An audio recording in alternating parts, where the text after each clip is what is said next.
Hello दोस्तों, मैं Aryan Shukla, business advisor and founder online business workshop.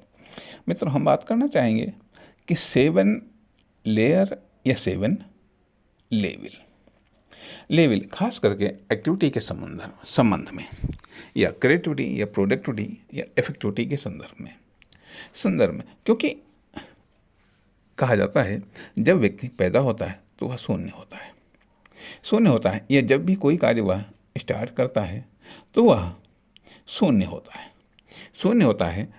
तब तब पहली स्टेज क्या होती है? पहली स्टेज में वह ट्रायल करता है, एक्सपेरिमेंट करता है,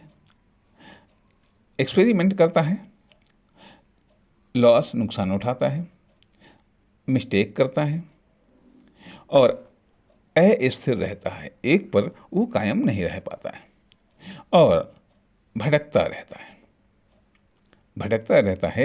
इसलिए इसको पहली stage trial level, experimental level, loss level, mistake level, अस्थिर व भटकाव लेवल कहा जाता है। इसलिए यदि आपको कुछ भी करना नहीं आता है परंतु आप कहीं पर कुछ करना चाहते हैं तो आपको पहले लेवल से शुरुआत करना पड़ेगा। आपको ट्रायल करना पड़ेगा, एक्सपेरिमेंट करना पड़ेगा, नुकसान भी उठाना पड़ेगा, गलतियां भी करनी पड़ेंगी और आप किसी एक फील्ड या एक विषय के प्रति स्थिर नहीं होंगे, भटकाव भी होगा। तो इसलिए यह स्टार्टिंग लेवल है, इसलिए ये पहली लेयर या पहली लेवल है। इसलिए इसको trial level, experimental level, loss level, mistake level, अस्थिर या भटकाव लेवल कहा जाता है। यह लेवल जब आप कंटिन्यू रहती है तो इसके बाद में फिर दूसरी लेवल में प्रवेश होता है। जब इन सारी क्रियाओं के बाद में ट्रायल करने के बाद में, एक्सपेरिमेंट करने के बाद में, नुकसान या मिस्टेक, गलतियां करने के बाद में इससे कुछ परिणाम आते हैं, कुछ निष्कर्ष आते हैं और इससे आप सीखते हैं। जो ट्रायल करते हैं उससे भी सीखते हैं, जो एक्सपेरिमेंट करते हैं उससे भी सीखते हैं, जो नुकसान उठाते हैं उससे भी सीखते हैं, जो गलतियां करते हैं उससे भी सीखते हैं और जो स्थिरता या भटकाव होता है तो उससे भी सीखते हैं कि क्या करना चाहिए, क्या नहीं करना चाहिए,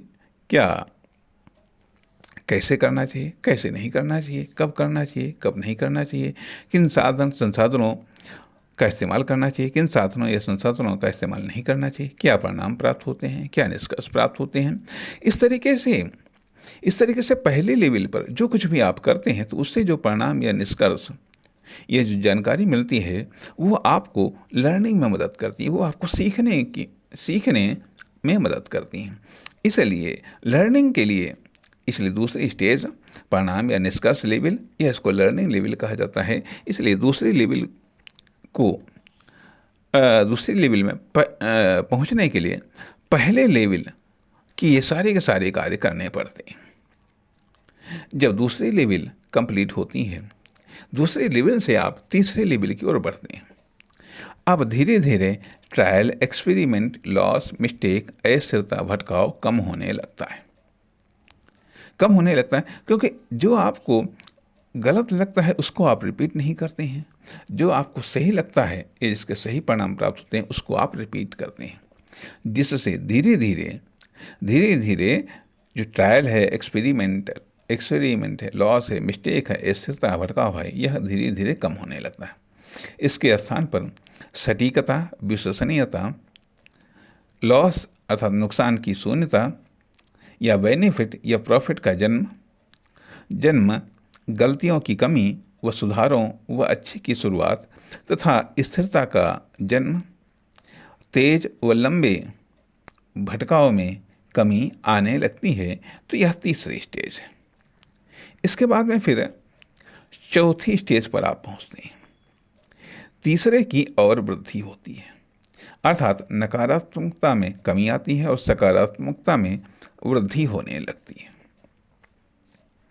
क्योंकि जब तीसरी स्टेज पर कार्य होने लगते हैं तो उससे आपको सकारात्मकता भी समझ में आती है और नकारात्मकता भी समझ में आती है।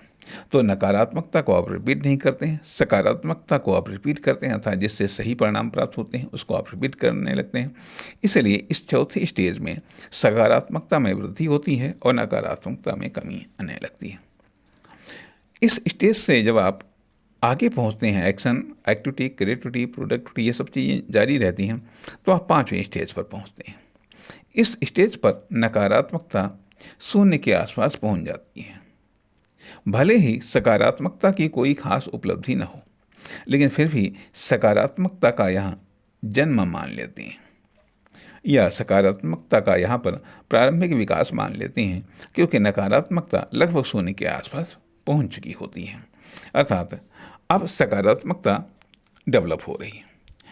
अब आप छठी स्टेज पर पहुंचते हैं। अब यहाँ से सकारात्मकता की ही वृद्धि हो रही है। अब यहाँ से सकारात्मकता की वृद्धि हो रही है। अब यह नकारात्मकता की भी वृद्धि हो रही है। अर्थात कभी कभी अधिक सकारात्मकता के चक्कर में कुछ नकारात्मकता आ जाती है। तो क्या ऐसा हो रहा है कि सकारात्मकता के साथ नकारात्मकता की भी वृद्धि हो रही है या नकारात्मकता की वृद्धि या जन्म कभी भी कहीं भी स्टार्ट हो सकती है। कहने का अर्थ यह है कि अब यहाँ पर पुनः या अन्य रूपों में या अपडेट रूप में नकारात्मकता आ सकती है।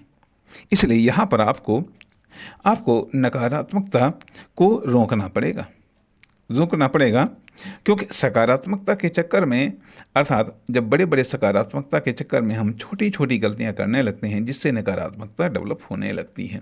इसलिए यदि ऐसा है तो उसको रोकना पड़ेगा। ठीक है। अब इसके बाद में 7वीं स्टेज पर आते हैं। अब सक्सेस बढ़ रहा है या फेलियर।